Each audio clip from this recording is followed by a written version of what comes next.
We're talking about should you date in early recovery? I have recovered life contributor, recovery coach, and wellness coach, Keola Rains on the line. How you doing, Keola? Hi, I'm doing well. Thank you. Glad to be here. Oh, always love having you on the show. I love this topic. Look, we get a lot of questions in the recovered life community about should you date in early recovery? Very controversial. You've Yeah. had experience with this, as a recovery coach and somebody in recovery. Yep. What's the deal with this, Keola?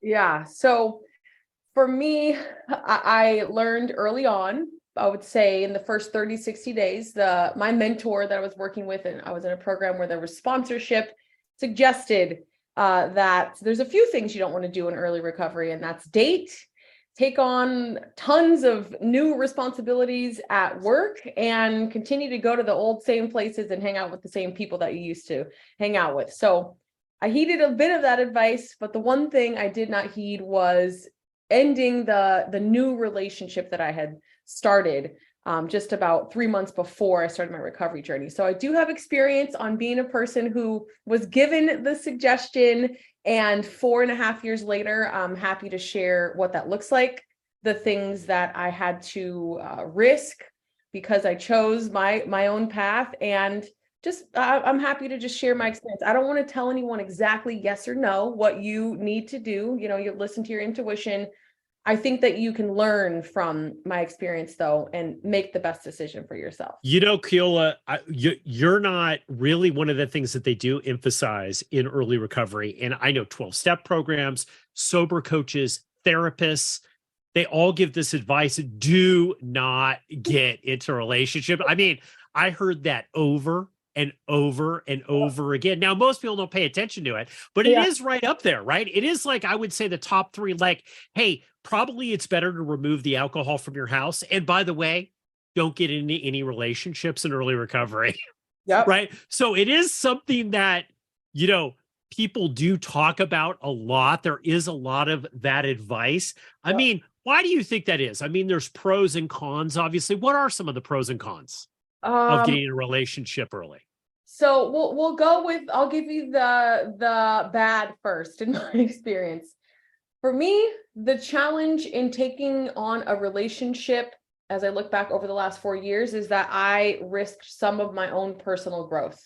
So you are going to miss out on some of that alone time, that reflection time, that being down in the soil by yourself and planting a new plant for yourself, because you're taking on the energy and the needs and desires of someone else. I was just learning how to take care of myself for the first time in 37 years. And so to put myself in a situation where I wanted to give time and spend time and think of someone else's needs, it just wasn't the smartest move at that time. Another thing is that you could potentially start to resent that person, which that happens in relationships in general, long-term relationships where the person kind of starts to bug you. And now you're again just learning how to deal with resentments, and you risk building those with someone who you're just getting to know. Also, and I learned this later on, this is a realization that I just came to: the love and the butterflies and that, to get all that oxytocin, I was replacing my substance with that. I didn't realize that in that moment. It just felt really great because this person was so nice and it was so new and they supported my sobriety journey.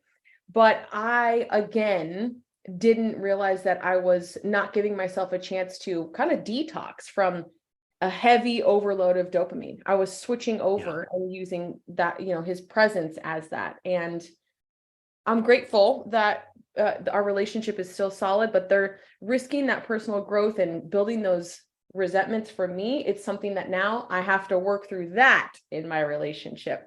So those are the absolutely. challenges. Yeah. The pros. And I think the danger zone, real quick, you Yeah. mentioned something. I want to dive into this a little bit too. I think one of the things that people talk about, because I think I've heard this and I've heard this from people that I've worked with, right? They always went, well, why?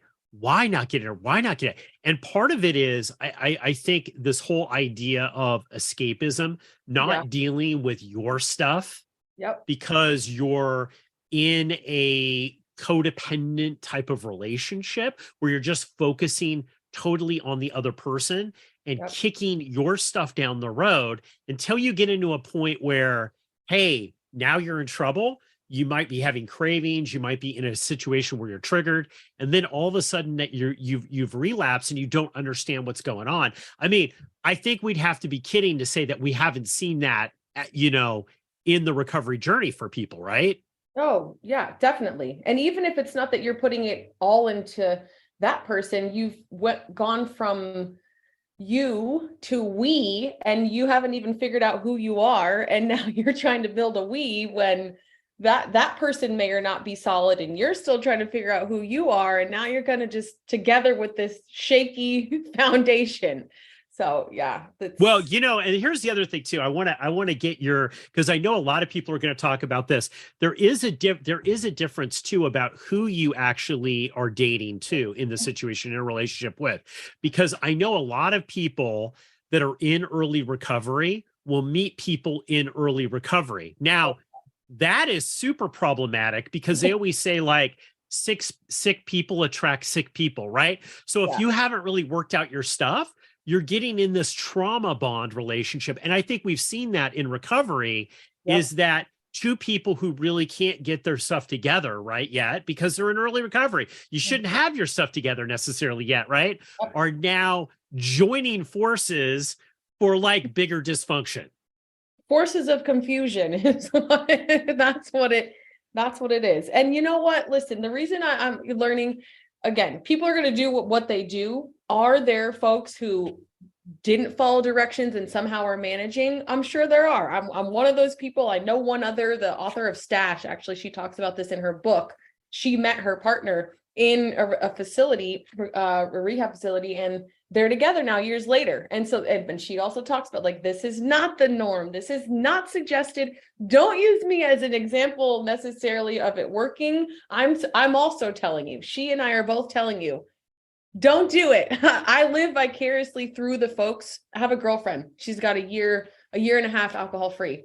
And I just watch the way she's moving in her own place with her own space, not going on dates. And there's a little jealousy. I'm like, I see why. I see why you are glowing. So Yeah.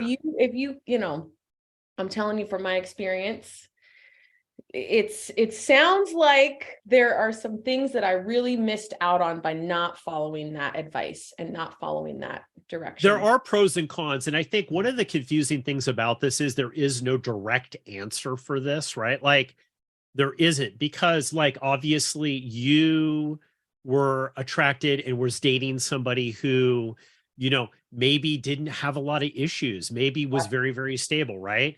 And I Yeah. think I think one of the big issues, I know if anybody's ever sponsored anybody in a 12-step program or coached or had a friend that's gone through early recovery, I think one of the things is with early recovery is you find out a lot about yourself.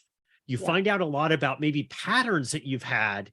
And I think one of the things that I was told early on is like, this is an ability for you not to be able to really learn about what you actually want in a relationship, Hmm. because maybe you don't know. The sober you, right, doesn't necessarily know.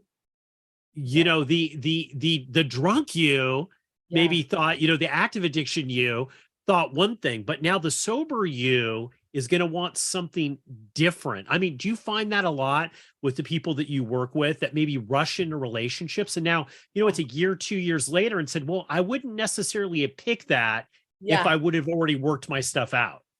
Yes. I see that with people I worked with. I see that with myself. I also see that with folks who have been in long-term relationships and they wake up because they've been drinking for 20 years or using for 20 years and they've been married for 20 years, and then they stop and they look at their partner and they're like, what was I thinking? And there is a whole process there. I hear that a Yeah. lot, where people are having to do couples counseling because they're, saying to the partner, I'm a new person now. Who you met 20 years ago and who I am now because of this journey is different. And so we're going to have to shift something. So that's also something to be aware of, to be mindful of. as you grow Yeah. and change, the people around you are going to grow and change. And this encouragement that's given in wisdom and guidance from people with years of recovery and years of experience is only to help you get the most out of your journey. So Absolutely. Keola, what are the big takeaways here? Because I know people that are listening to this might be, making that decision, or maybe they're just in an early relationship and deciding whether they're going to take it, further, or yeah. if they should bail now, right? Like, these are real issues that I hear, in recovery all the time. What did you learn? Because I think that's really all the advice that people can really give, because every situation is different. But what did Keola Rains learn Yeah. from dating in early recovery, or getting a relationship in early recovery? I learned that it's important to have some time of intentional solitude, a season where you are just really pouring into yourself, if that's if you're able to do that. And I also learned that you risk a bit of personal growth when you attach yourself to someone early on in this journey. I also learned that I and many people will experience a transfer of your new dopamine source, where you have this new love and excitement and these feelings and these hormones, and you don't give yourself a real chance to fully detox from that overload of dopamine.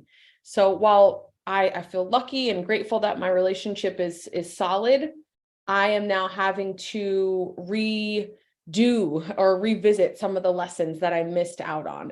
And so there's a risk. That's just the easy way. It's a risk. You're taking a big risk on a journey that's already very challenging and already has obstacles. It's almost like you're adding another obstacle to your journey by jumping into a relationship. Great advice, Keola. Thank you so much for coming on the show today. This has been really great advice. Thank you so much, Keola Rains. Okay, bye. Talk to you soon. Sometimes addiction recovery can be a lonely battle, but you don't have to fight it alone. At Recovered Life, we're dedicated to helping you live your best recovered life. And that's why we're inviting you to subscribe to our free weekly newsletter. Every week, we carefully curate exclusive content from leading minds in addiction recovery, mental health, and all things important to the recovery lifestyle. Stay in the know with the latest news about addiction and get exclusive invitations to special recovery-focused events, and explore insights tailored to support recovery from alcoholism, drug addiction, codependency, disordered eating, dysfunctional family dynamics, gambling, and so much more. With our newsletter, each week becomes an opportunity for growth, healing, and taking a step closer to the life you deserve. Take your first step towards a brighter future today. Go to recoveredlife.us and subscribe for free. Sign up now at recoveredlife.us.